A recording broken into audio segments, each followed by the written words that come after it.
नमस्कार। हमारे देश का अब सबसे ज्वलंत मुद्दा जो है वो है बेरोजगारी। थोड़ा और सूक्ष्म तरीके से अगर उसको समझें तो सिर्फ बेरोजगारी नहीं, शिक्षित बेरोजगार की संख्या बहुत ज़्यादा है। हमारे देश के लगभग 83% शिक्षित युवा जो बिल्कुल बेरोजगार हैं। क्यों? वो एम्प्लॉयबल नहीं हैं। कारण क्या है? शायद इस कारण को खोजते हुए हम बहुत जगह गए और हमें मालूम पड़ा कि कहीं एक स्कूल से बहुत सारे चार्टर्ड अकाउंटेंट और इंजीनियर निकल के आए हैं और वो काम कर रहे हैं। तो इस सिलसिले में हम स्कूल प्रमोट करने के लिए नहीं आए, इस मुद्दे को समझने के लिए कि इस बेरोजगारी के माहौल में जहाँ इतने शिक्षित बेकार बैठे हुए हैं, ये कौन सा स्कूल है जहाँ से इतने बच्चे निकलकर सक्सेसफुल हो रहे हैं। तो इसको खोजते हुए हम ये स्कूल तक आए हैं समझने के लिए, क्या वो कुछ अलग से पढ़ा रहे हैं, क्या पढ़ा रहे हैं, इसको समझने के लिए। क्योंकि बेरोजगारी मुद्दा है, टिकिंग टाइम बम है। आने वाले वक्त में अगर इसको सीख से संबोधित नहीं किया गया, हमारे हुक्मरानों ने अगर इसको ठीक से संबोधित नहीं किया, तो बहुत सामाजिक बहुत बड़ा दबाव पड़ने वाला है। तो इसको लेके आज हम जिस स्कूल में आए हुए हैं वो स्कूल का नाम है चिल्ड्रन सेमिनरी स्कूल और ये डीएल राय स्ट्रीट पे स्थित है। तो आज हम इस सिलसिले में बात करेंगे। यहाँ पे जो हेडमिस्ट्रेस हैं माननीय रेनू मिश्रा जी, हम उससे बात करेंगे, समझने की कोशिश करेंगे कि ये स्कूल आखिर में यहाँ से इतने बंदे कैसे निकल रहे हैं जो सक्सेसफुल हो रहे हैं। तो आइए चलिए पहले उनसे बात करते हैं। रेनू जी, आपका बहुत स्वागत है, आपने अपना वक्त दिया, हम तहे दिल से शुक्रिया अदा करते हैं। मेरा पहला प्रश्न है रेनू जी, ये आप जो पढ़ाते हैं आपके स्कूल में, अगर हम क्रिएटिव थिंकिंग की बात करें, अगर हम एनालिटिकल स्किल्स की बात करें या कम्युनिकेशन की बात करें, इस पे आपका स्कूल किस तरह से काम कर रहा है जो अभी 21st सेंचुरी में बहुत ज़रूरी है? बोलिए जरा। जैसे सर हर स्कूलों में पढ़ाई होती है, हमारे भी स्कूल में वैसे ही सिलेबस फॉलो किया जाता है।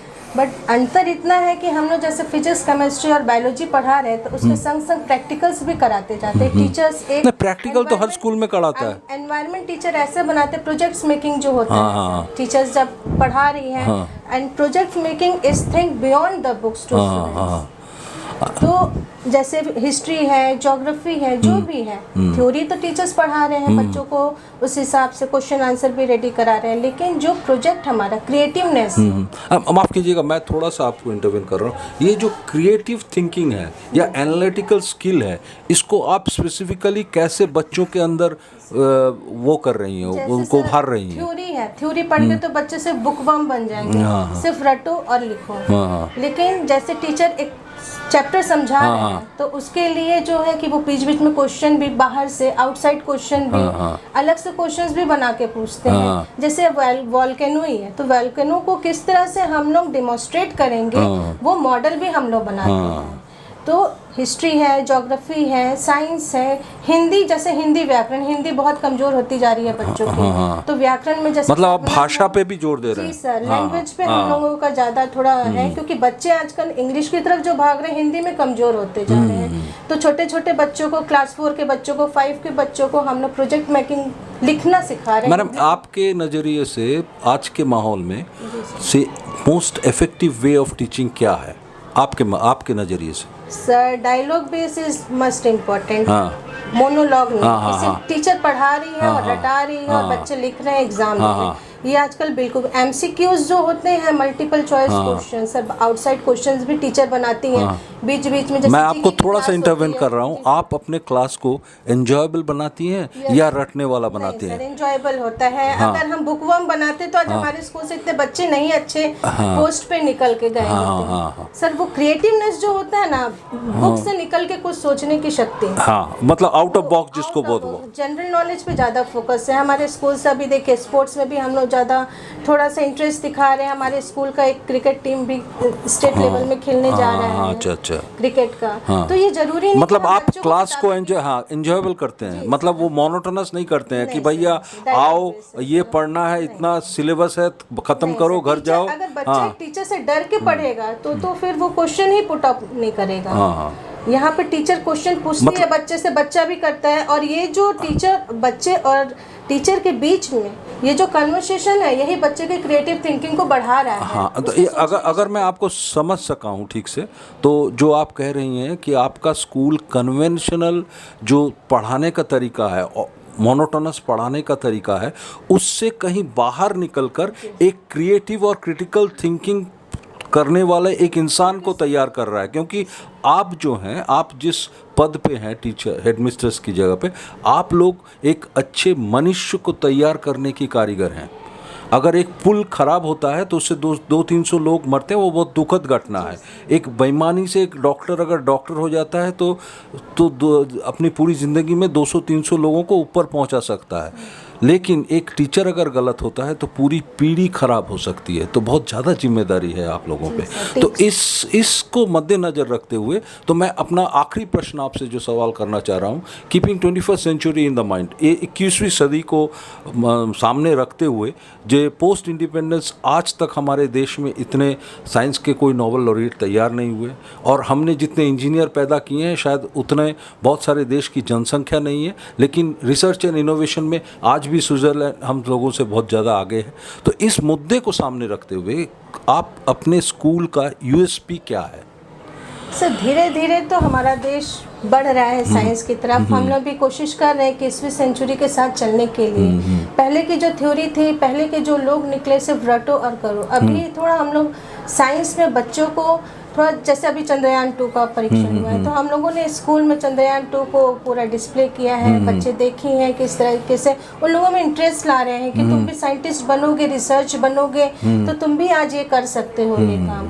तो बच्चों में बुक से निकल के बाहर सोचने की क्षमता को लाने की बहुत ज़्यादा ज़रूरत है। और मैं ये एजुकेशन काउंसिल से ज़रूर कहना चाहूँगी कि आप लोग जो इतना वास्ट सिलेबस किए हैं, इस सिलेबस की जगह कुछ क्रिएटिवनेस लाइए, कुछ ऐसा सब्जेक्ट्स को रखिए जो बच्चा आगे जाए तो उसके फ्यूचर में कुछ काम आए। सिर्फ पढ़ो पढ़ो पढ़ो, रटने वाली पद्धति। हाँ, और 80, 90, 95% तो आजकल बच्चों के ऊपर जो प्रेशर है, ये बच्चों को डिप्रेशन में ला रहा है। सर, हमारे स्कूल में यही है, हम लोग इतना ज़्यादा प्रेशर नहीं दे रहे कि बच्चा डिप्रेशन में आ जाए। तो थोड़ा हमारे स्कूल का जो एनवायरनमेंट है रिलैक्स और बहुत एंजॉयबल है। टीचर और बच्चे में एक फ्रेंडली रिलेशनशिप है। और टीचर अगर कुछ पढ़ा रही है तो उसको प्रैक्टिकल वे में करके दिखाती है। मोबाइल में बच्चों को कुछ वीडियोस भी दिखाए जाते हैं। ऐसा नहीं है कि सिर्फ किताबी कीड़ा ही आज ये पढ़ना है, कल इस चीज़ का टेस्ट होगा।